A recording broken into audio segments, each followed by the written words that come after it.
Good morning, student. This is your first class, and now I am going to teach you subject social science, and the class is 8. Okay, student, all of you listen my word carefully and try to understand my word. Okay, now I want to little bit discuss about on your syllabus. Your syllabus divided into 3 phases: history, civics and geography. First phase is history, and the first chapter is when, where and how. Firstly, you see on the top contents, that is contents, and first phase is history and the first chapter is when, where and how. Now we goes to the chapter. Okay, now you see the first chapter is when, where and how, कब, कहाँ और कैसे. Okay student, now you see the first line. In the previous classes we studied the history of ancient and medieval period. Previous class में हमने प्राचीन भारत के इतिहास के बारे में पढ़ा है और मध्यकालीन भारत के इतिहास के बारे में पढ़ा है. ओके, अब नेक्स्ट लाइन देखिए. In the sixth class. Okay, sixth class के बारे में बताया गया है कि सिक्स्थ क्लास में हम लोगों ने क्या पढ़ा है. In the 6th class, we studied the history of ancient India and the ancient civilization of the subcontinent from the prehistoric period to the 7th century. तो 6th क्लास में हमने प्राचीन भारत के इतिहास के बारे में पढ़ा है, वहाँ के सिविलाइजेशन सभ्यता के बारे में, भारत के सभी उपमहाद्वीपों के बारे में पढ़ा है, वहाँ के एंशियंट प्राचीन इतिहास के बारे में. ओके, और from the pre historic period, ये सभी चीज़ें हमने प्री हिस्टोरिक पीरियड में पढ़ा है. प्रागैतिहासिक काल, सबसे पहला जो हिस्ट्री का काल था उसे प्री हिस्टोरिक पीरियड कहते हैं. To the 7th century, 7th century में ये सब इन सब चीज़ों की का स्टडी किया गया था और इसे हमने 6th क्लास में पढ़ा है. Okay, 7th century. एडी का मतलब समझ रहे, एनो डोमिनी होता है और इसका मीनिंग होता है ईसा के जन्म का वर्ष, ईसा मसीह के जन्म का साल, उसके बाद में उनके जन्म का साल, उसी टाइम. ओके, नेक्स्ट लाइन देखिए. While the 7th classes we studied the history of the medieval period. 7th class में हमने मध्यकालीन भारत के इतिहास के बारे में पढ़ा है. ओके, नेक्स्ट लाइन देखिए. During this period India saw many remarkable changes in the political, economic, social and cultural life of the people. Okay, इस पीरियड में, मेडिवल पीरियड में इंडिया में बहुत सारे रिमार्केबल चेंजेस हुए थे, महत्वपूर्ण चेंजेस हुए थे. जैसे किस क्षेत्र में? आर्थिक क्षेत्र में, पॉलिटिकल राजनीतिक क्षेत्र में, इकोनॉमिक, आर्थिक, सोशल, सामाजिक, कल्चरल, सांस्कृतिक, पीपल के सांस्कृतिक, इन सभी क्षेत्रों में बहुत सारे महत्वपूर्ण चेंजेस हुए थे. ओके, नेक्स्ट लाइन देखिए. Now in this class we shall study the history of modern India.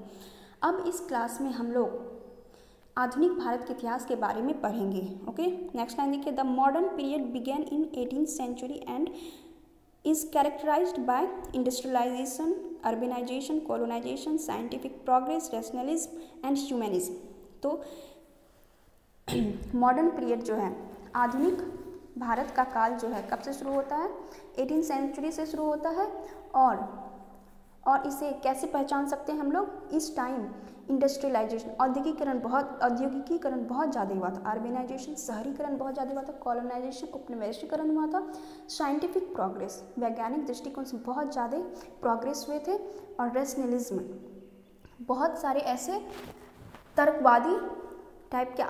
तर्कवाद की उत्पत्ति हुई थी.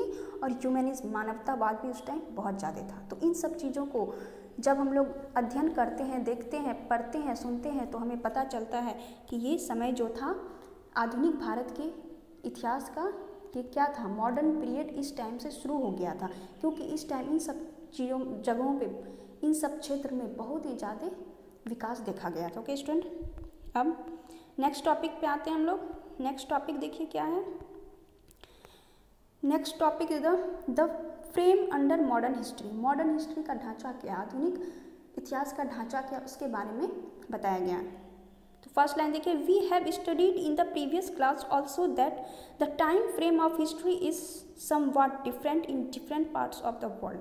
तो हम लोग प्रीवियस क्लास में पढ़ चुके हैं कि हर जगह का जो हिस्ट्री होता है, वर्ल्ड के डिफरेंट पार्ट का जो भी इतिहास होता है वो अलग होता है. ठीक है, एक दूसरे से किसी का भी इतिहास मैच नहीं करता है. हर जगह का timing frame of history different होता है, ठीक है। अब देखिए नेक्स्ट लाइन देखिए, in Europe the medieval history is said to have begun in the 6th century and ends in the 15th century AD।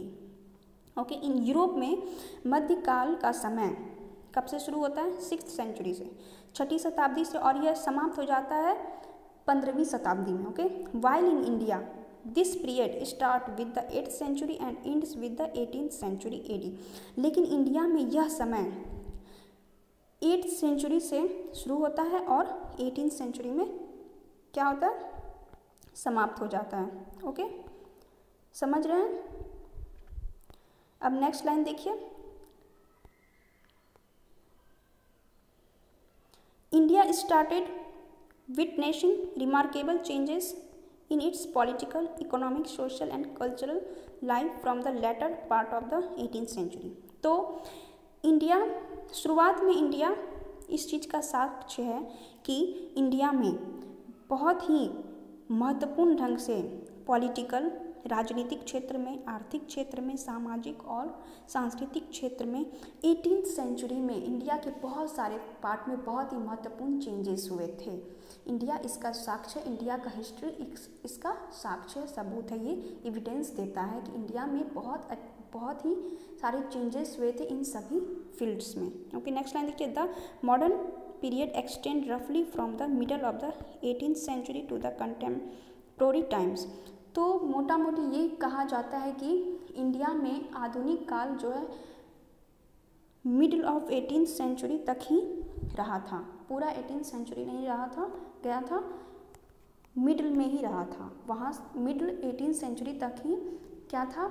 आधुनिक काल था इंडिया में, और उसके बाद ख़त्म हो गया, ठीक है। नेक्स्ट लाइन देखिए, अब this is the period covers about 250 years of the history of India. यह इंडिया की हिस्ट्री का 250 साल को कवर करता है। कौन? आधुनिक भारत का इतिहास। ओके, अब नेक्स्ट लाइन देखिए, the time frame under history also changes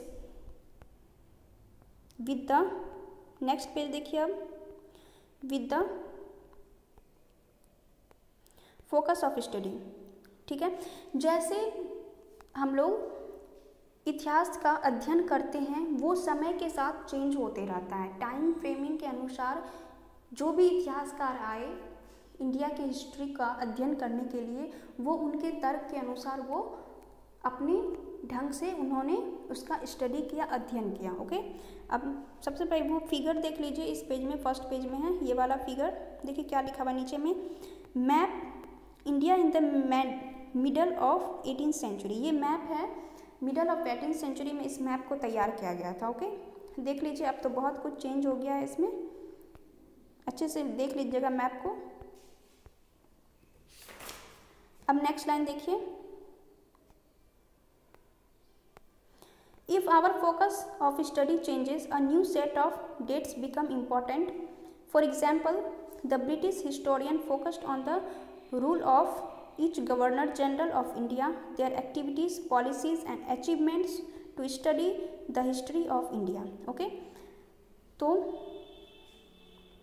focus of study जो चेंज हो जाता है, देखने का नज़रिया जो चेंज हो जाता है, उसको समझने के लिए फॉर एग्जाम्पल एक एग्जाम्पल लेते हैं, the British historian focused on, जो भी ब्रिटिश हिस्टोरियन आए, जो भी ब्रिटिश इतिहासकार इंडिया में आए, इंडिया की हिस्ट्री को जानने के लिए या उसको लिखने के लिए आए, वो हमेशा एक ही चीज़ पे फोकस करते थे, वो है इंडिया के गवर्नर जनरल पे फोकस करते थे, उनके एक्टिविटीज़ पे, उनके पॉलिसीज़ पे, वो कैसा काम करते हैं, कैसे नियम बनाते हैं, उनकी उपलब्धियां क्या हैं, उन्हीं पे वे फोकस करते थे। ओके, नेक्स्ट लाइन देखिए, they the activities of Indians and the conditions of our society. ठीक है, तो वे भारतीयों की गतिविधियों और सामाजिक स्थितियों को अच्छे से समझते थे। ओके स्टूडेंट, नेक्स्ट लाइन देखिए, so we needed another format for the study of our history. इसलिए हमें ज़रूरत है इतिहास के अलग प्रारूप, इतिहास को अध्ययन करने के लिए हमें अलग प्रारूप की आवश्यकता होती है। ओके स्टूडेंट, अब नेक्स्ट लाइन देखिए, in 19th century many British historian like James Mill, who wrote a history of British India in 1870, were very critical of Indian culture. 19th century में एक ब्रिटिश हिस्टोरियंस आया था जिसका नाम है James मिल। ये देखिए फिगर, उसी का फिगर है जेम्स मिल। और उन्होंने history of British India, British काल में इंडिया का क्या स्थिति था उसके बारे में लिखा था, ठीक है।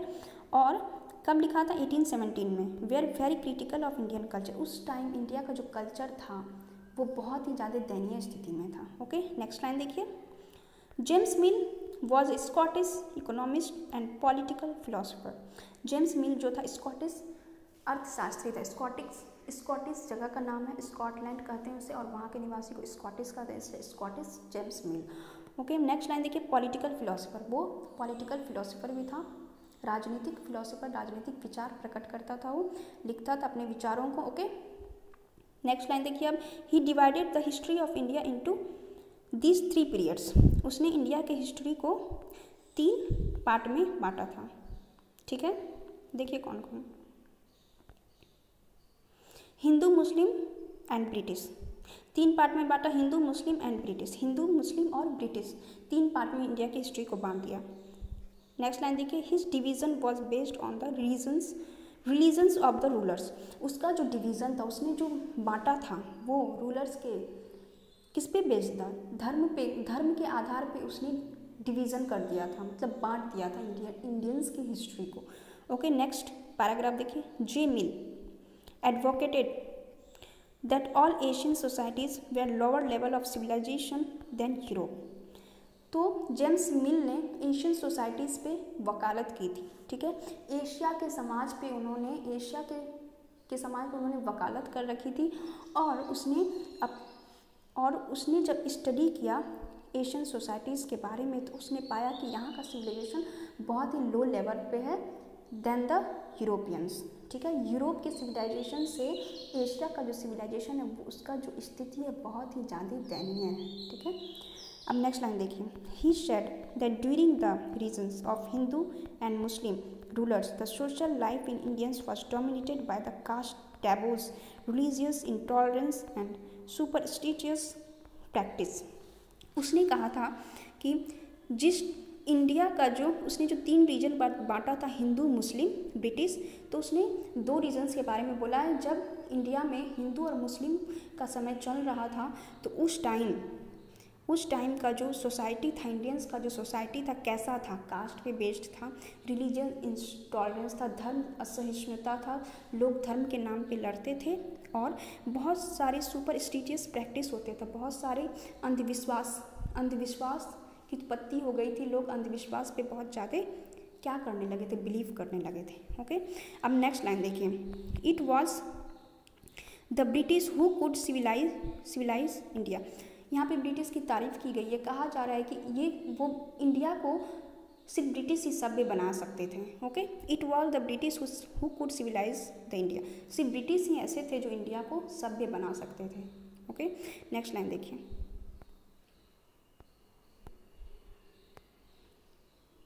ही thought that India was not capable of progress without British help. उनका सोचना था कि इंडिया कैपेबल नहीं है प्रोग्रेस के लिए विदाउट ब्रिटिश हेल्प। जब तक ब्रिटिश इंडिया को हेल्प नहीं करेगा, इंडिया क्या प्रोग्रेस नहीं कर पाएगा, वो ऐसा सोचते थे, ठीक है। नेक्स्ट लाइन देखिए। So he suggested that the British should conquer all the parts of India, ठीक है। कंक्वायर का मतलब होता है जीतना। तो उन्होंने सजेस्ट किया कि ब्रिटिश को इंडिया के हर एक पार्ट को जीत लेना चाहिए, और to ensure the enlightenment and happiness of the people. उन्होंने कहा कि अगर इंडिया के लोग खुशी चाहते हैं, खुशीपूर्वक अपनी ज़िंदगी बिताना चाहते हैं, तो उन्हें ब्रिटिश की बात माननी चाहिए। और ब्रिटिशर्स ने इंडियंस को ये प्रबोधन दिया कि अगर आपको खुशी जीवन व्यतीत करना है तो ब्रिटिश की बात मानिए, मतलब उसके अधीन में रहना होगा। ओके, अब नेक्स्ट लाइन देखिए।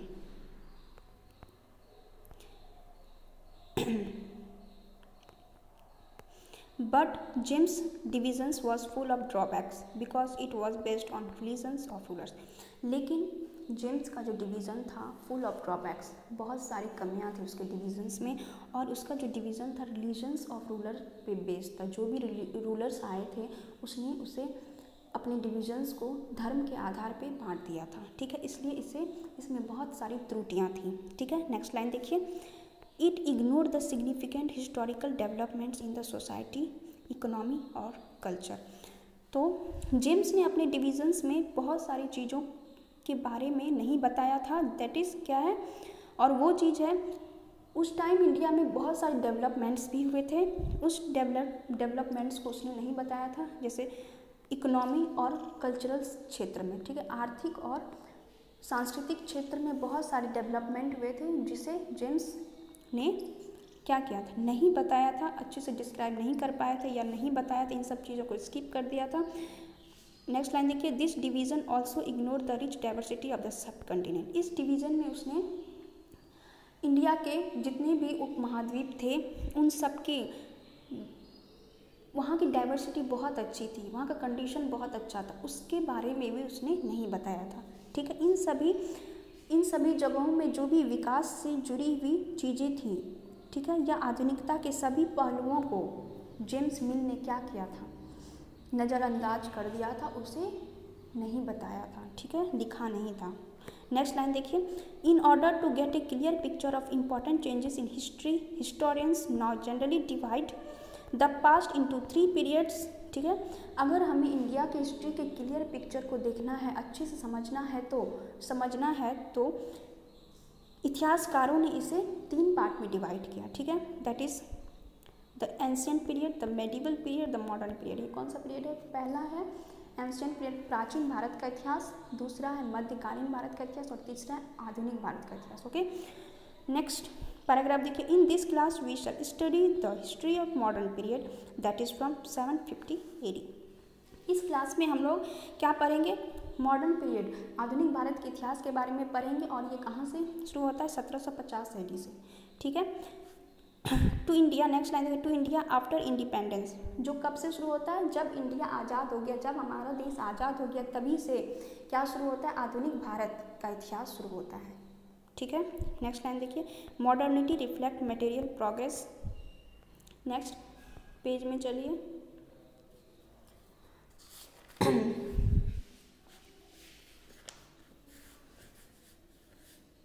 ओके। तो मॉडर्न टाइम में बहुत सारे प्रोग्रेस हुए थे,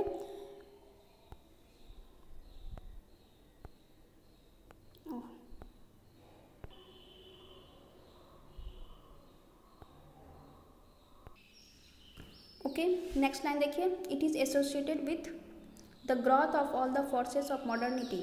तो आधुनिक समय में कौन कौन से ग्रोथ हुए थे? देखिए, science reason, equality, democracy, liberty, ठीक है। तो साइंस के क्षेत्र में, समानता के क्षेत्र में, और डेमोक्रेसी और लिबर्टी आज़ादी, ठीक है, हमारे समाज में इन सब चीज़ों में बहुत सारे ग्रोथ हुए थे। आधुनिक भारत में डेमोक्रेसी में भी बहुत ज़्यादा चेंजेस हुए थे। नेक्स्ट लाइन देखिए,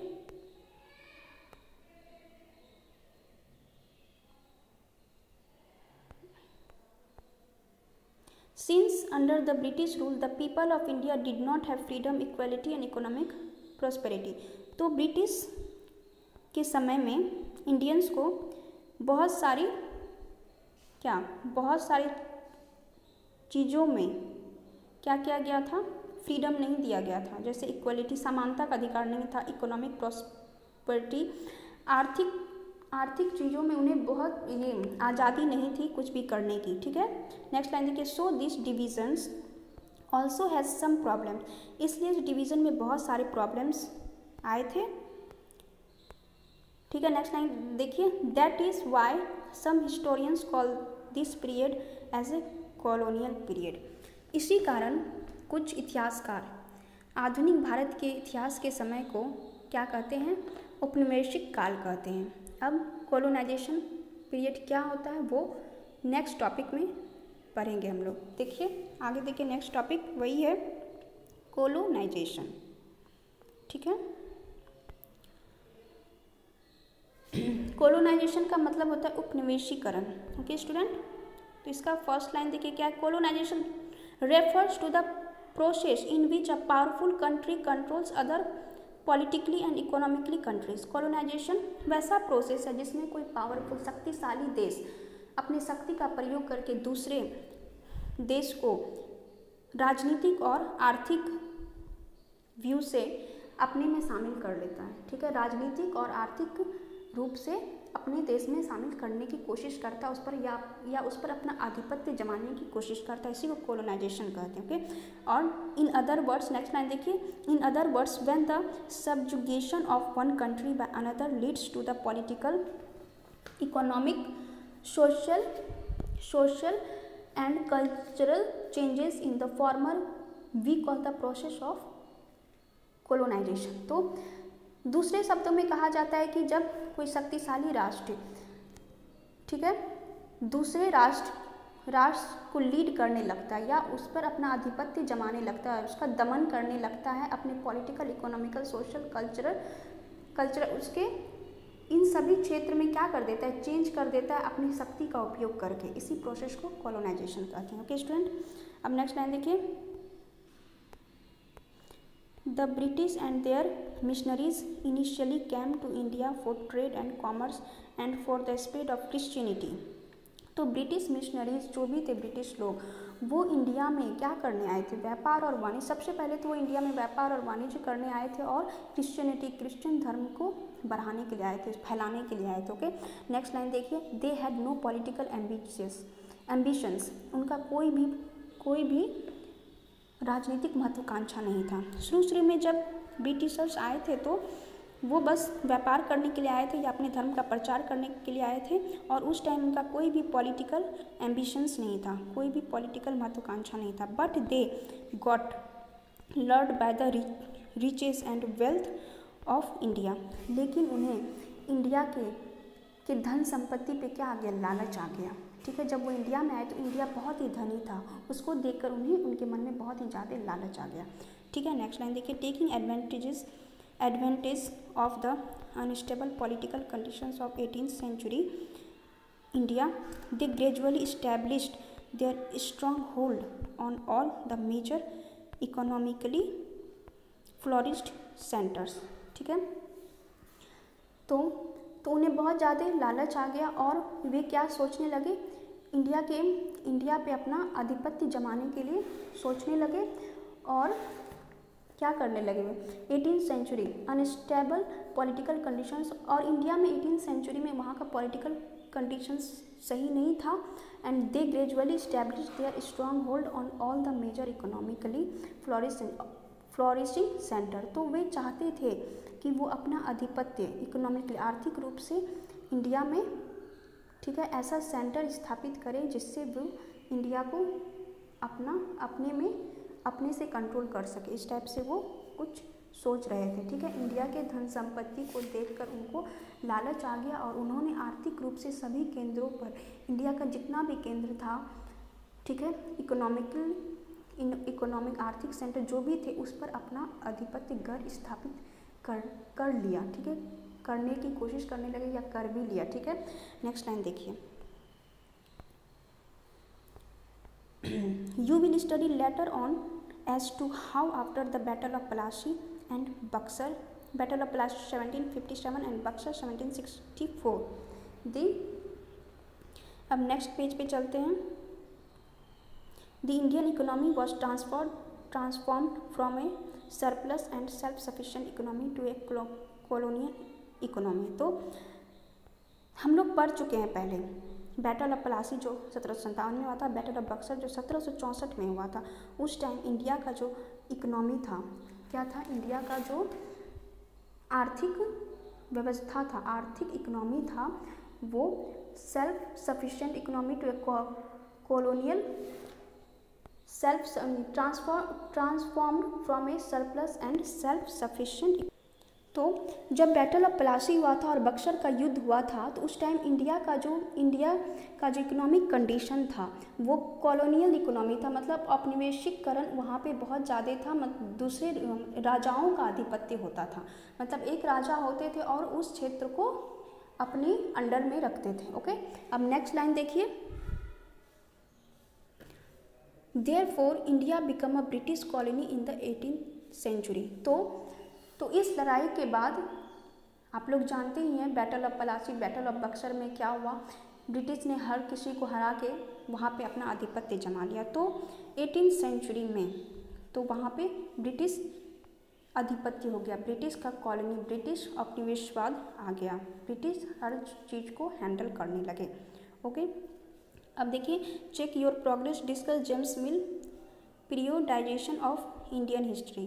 तो जेम्स मिल ने जो भी कुछ लिखा है इंडियन हिस्ट्री के बारे में उस टाइम, उसके बारे में बोला है डिटेल स्टडी करने, डिस्कस करने के लिए।